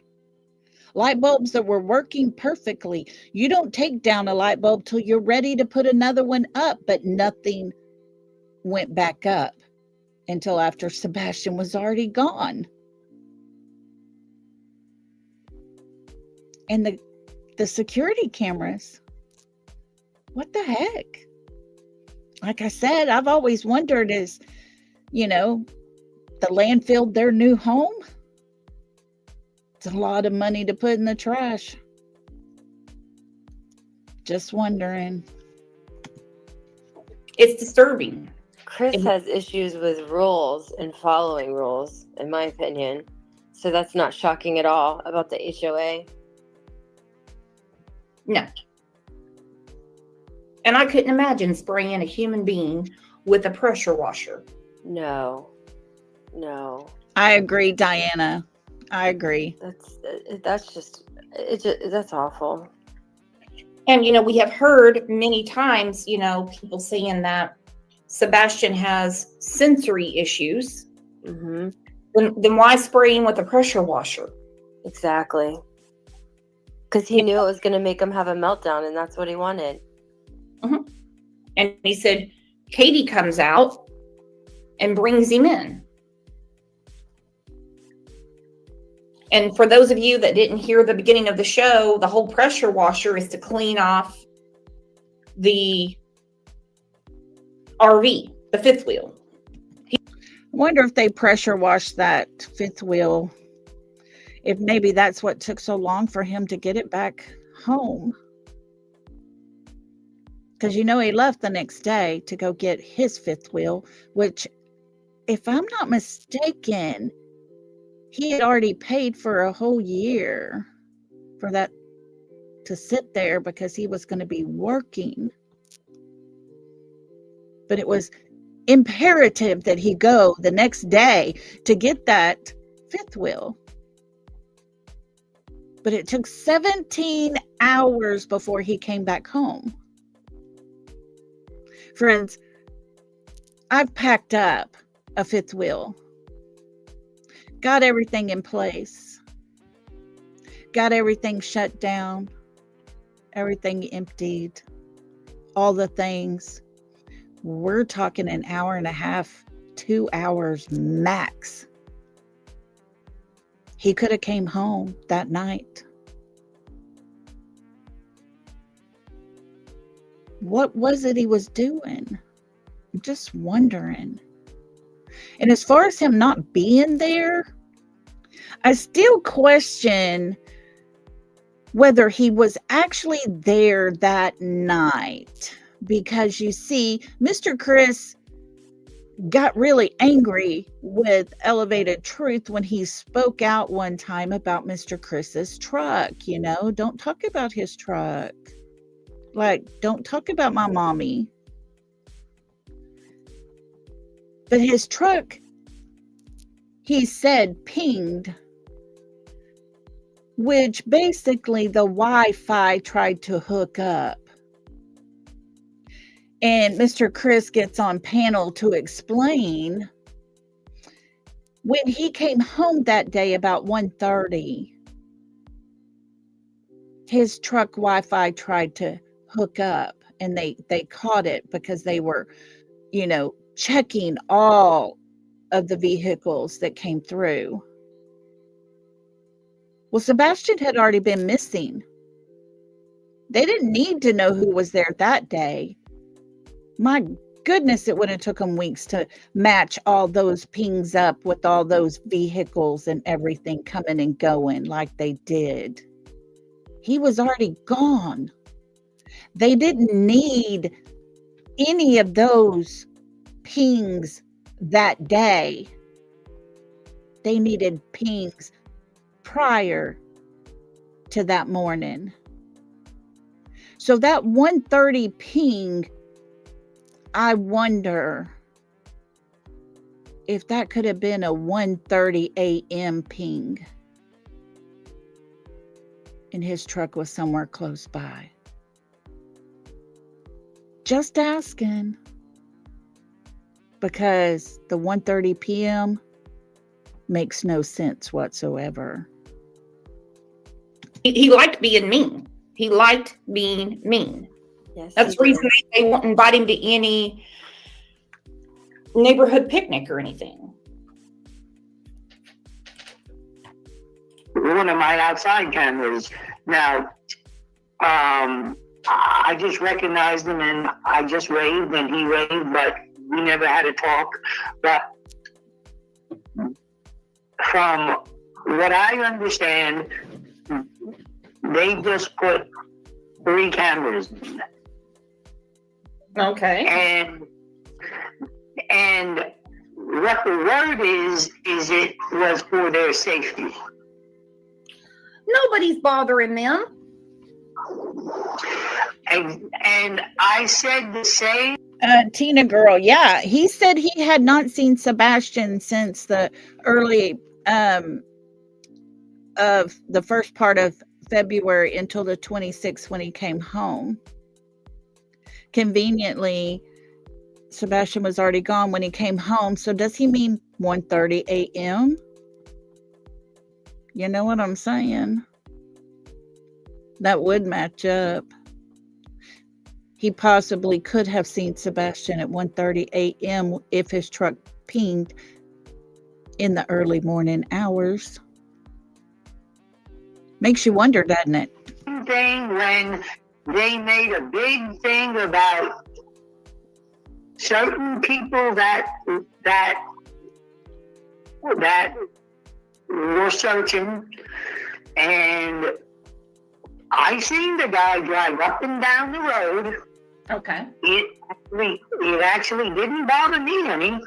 I mean, if you have people out there searching,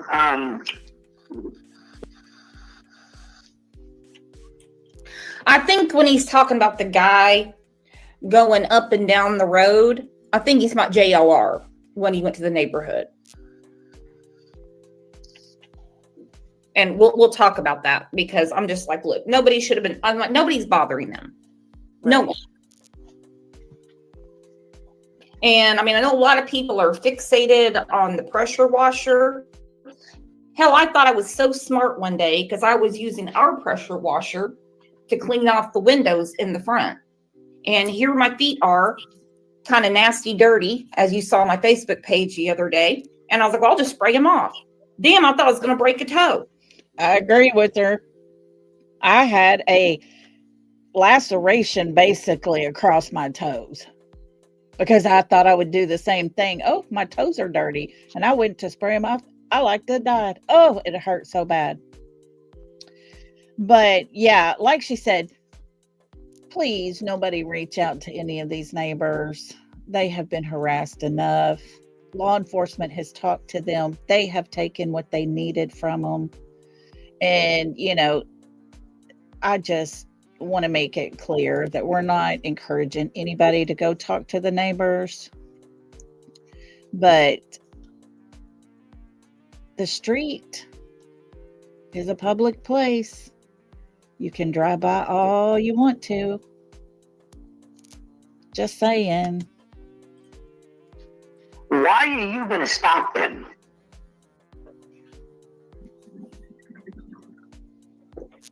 Now, you do have to watch some crazies that are going to come into your neighborhood because, I mean, you guys have every right to live in peace. And that goes for Chris and Katie as well. Yeah. You know, law enforcement, they're doing the investigation. Nobody needs to be coming into your nice neighborhood. No, and it's all of these people actually talking about, I mean, the whole other part is where they come in and they talk about, well, I mean, they're millionaires and this and that. I mean, just because we have what we have is because we worked for it, but we're not actually millionaires. I mean, yeah, that was mentioned early on. Lots of $1 million homes and all the things. Like I said, guys, this was done very early on. Very early into Sebastian's case. we have now learned, since, they're not $1 million homes, but they are nice homes. They're fairly large homes. But I know lots has been said about that neighborhood and talked about, and the neighbors get aggravated with it because they hear these things being said. But from what I've learned from the few that have spoke out, everybody seems very nice. Everybody wanted to help. Everybody has done what they could in that neighborhood, except for just a couple. Conveniently, one person that lives behind the Proudfoots. His video footage was never turned over. The one cameras recording that night facing the back of that home where I believe so much was going down and so many people were moving about, his cameras did not get looked at because he's law enforcement, by golly. I don't care who you are. When it comes to a missing child, you should be the first one to stand up and say, here, this is my footage. I got it ready for you. Here you go. Do what's right. And this is the same neighbor who went to a vigil and left crying, saying it was so bad. It's so bad. Well, damn it, tell what's so bad. Who cares if that family is going to threaten you? Grow some balls and stand up and tell what was so bad. What was it that you saw? Were you part of it? There's questions when it comes to a person that lives directly behind them saying it's so bad, it's so bad, and he cries and leaves the vigil, and yet he doesn't turn over his footage. And the man at the end of Kellen, right where a camera would be showing the construction site, did not turn over his video footage either. He wouldn't even answer when law enforcement went to his house. Now, I go back to the question, why did law enforcement, Sumner County should have got a warrant to go in and take that footage? But conveniently, they didn't. And it's 2 years too late. Just because our house is worth $700,000, I mean, $700,000 and if you go to Brentwood or you go to Tennessee, you can't buy a shack. So, well, and here's the whole thing. Like you said, you work for it. You're paying for it. It's not their business. I don't know what's going on with this society that the minute they see something nice, they get super jealous and they're like, well, they've got money. Who the hell's got money just laying around? Like, oh, I've got extra money. I've got extra money. It's because people work for what they have. Exactly. And that goes for Chris and Katie too.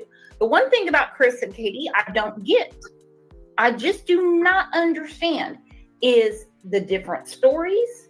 The fact that she called him instead of calling Seth, instead of calling 911. Now, it has been said that she was never outside in the neighborhood looking for Sebastian. Do you know if she was or not? The only thing that I know, now I didn't see her is actually personally, so I cannot say that. But what I can say is it's been rumored by the neighbor Cliff, who lives to the right of them. The neighbor Cliff, who lives to the right of them. Stop and think about it. If you're looking at their house, the house on the corner that had the floodlights would be the house to the right. That she did go out by vehicle, but she was only out for about maybe 10 minutes. 10 minutes, folks. 10 minutes. 10 minutes for her to look for her son from her neighborhood all the way to his school. 10 minutes.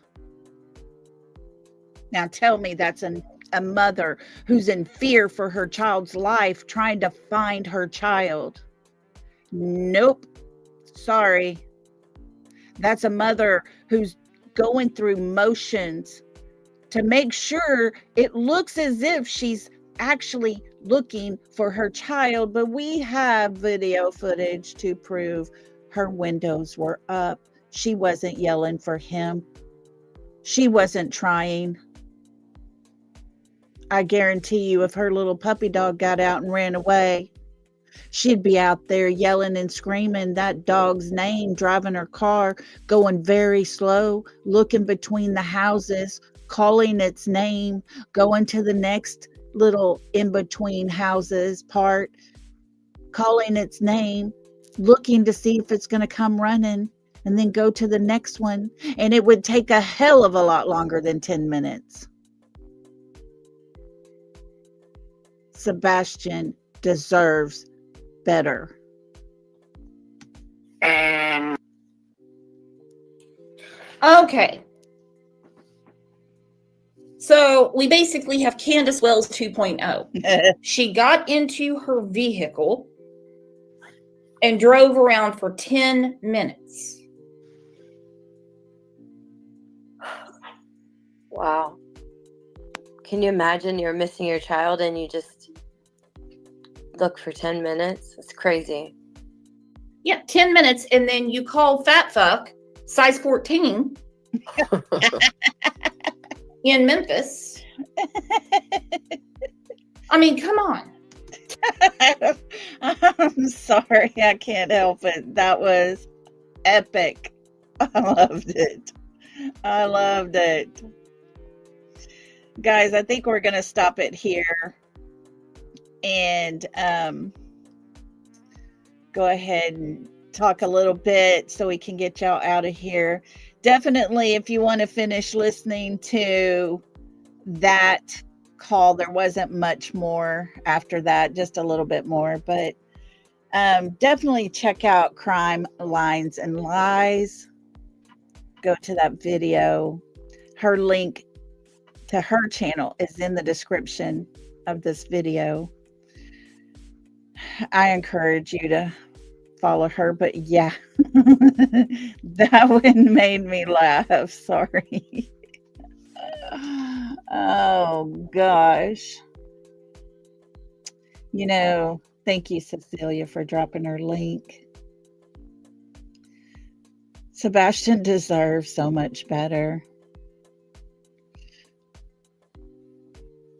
Okay. Thank you, Kylie. Thank you.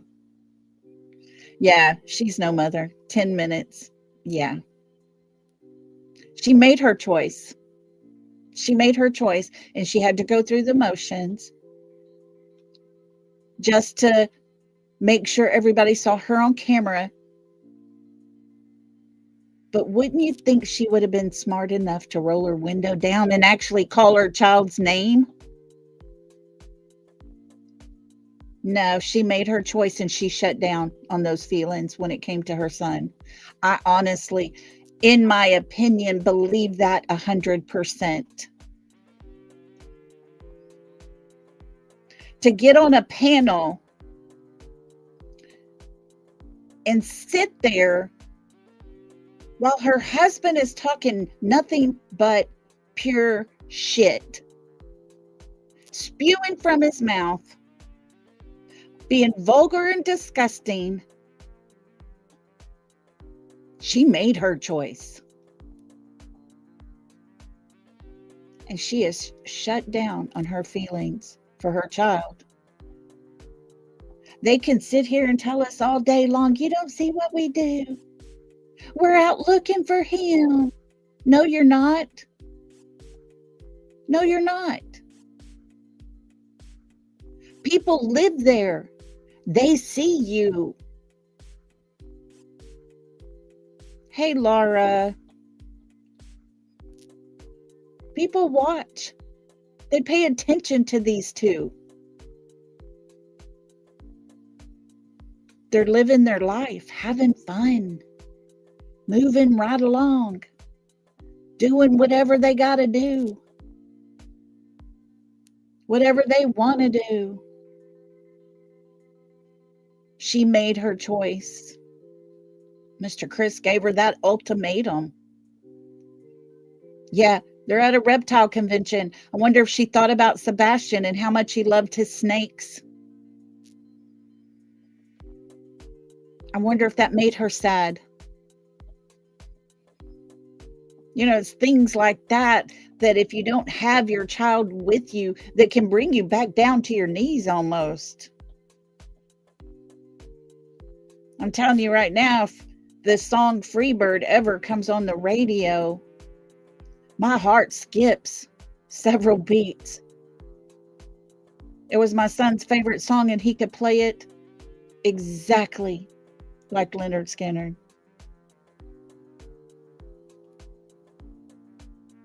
And that song makes me think of him every single time. When I hear people playing guitars, I think about him. Sometimes it just takes my breath away. I don't see Katie's breath being taken away. I don't see Katie as a grieving mother. I'm telling you, folks, a grieving mother has a hard time going in public, let alone traveling on vacation. It's absolutely sad because Katie's son deserved better.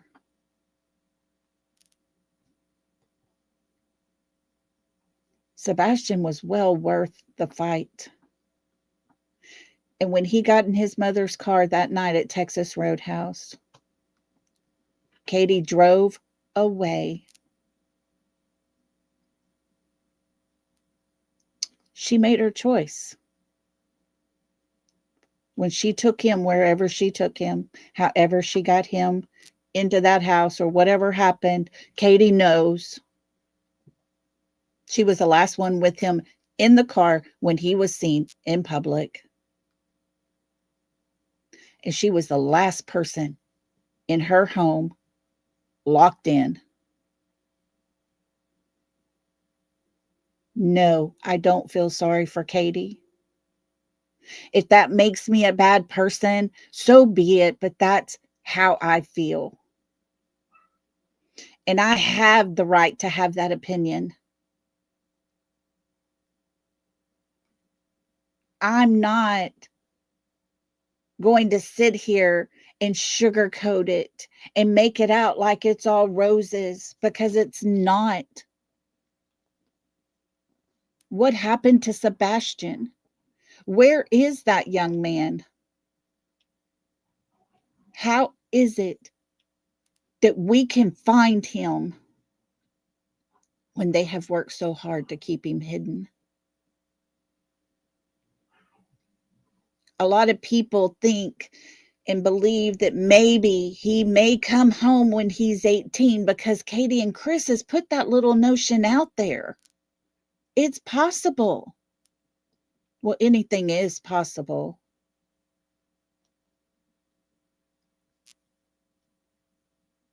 But it is my opinion that Mr. Chris can't have that happen Because if Sebastian did come home and found his voice, he could still tell what happened to him that night, what had happened to him all those other times. He could tell what the reason was behind him having those wedding issues. And Mr. Chris can't take that chance. And that is my opinion.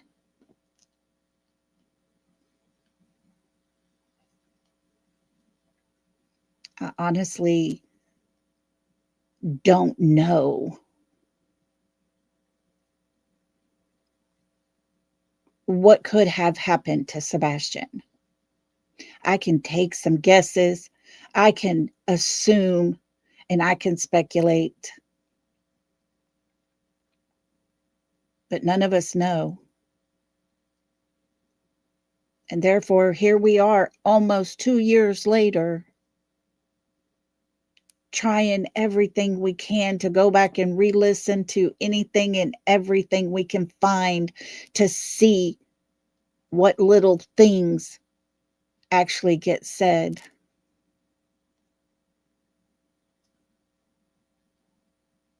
And I appreciate all of you for being here, because that means to me that you come every day to help, to listen, to email me and say, hey, I caught this while you were talking. I caught this while that person was talking on the video. It takes all of us, guys. It really, really does. And there's so much hate out there surrounding this true crime community that is shrinking as the days go by.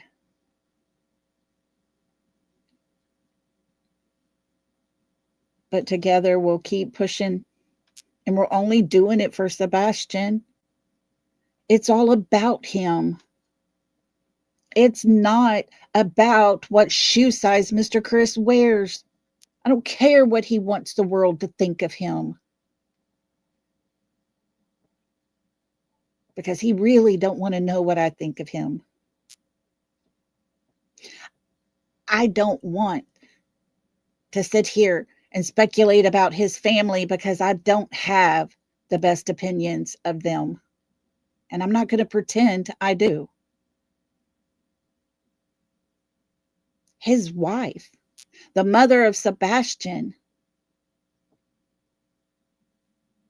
it's hard to have an opinion of anything positive when it comes to her, because where did he go that night, Katie?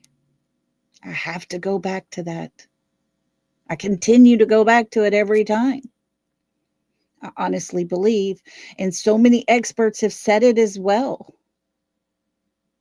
after going through all of her interviews she has done, Katie holds the key to all of this. And if I ever, hey, Cinderella, thank you. But if I ever second guessed it, it always comes back to the fact that all the puzzle pieces are starting to fit together, and it's not looking good for Katie nor Chris.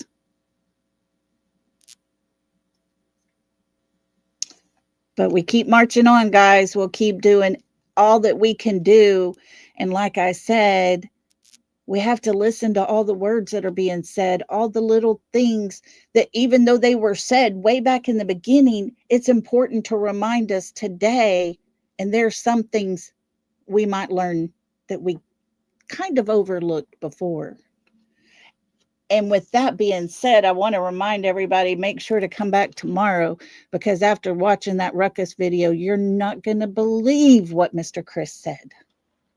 It's going to blow your mind. So y'all come back and join me again tomorrow, okay? In the meantime, everybody have a super great night. Thank you all for being here. I so appreciate and love every single one of y'all.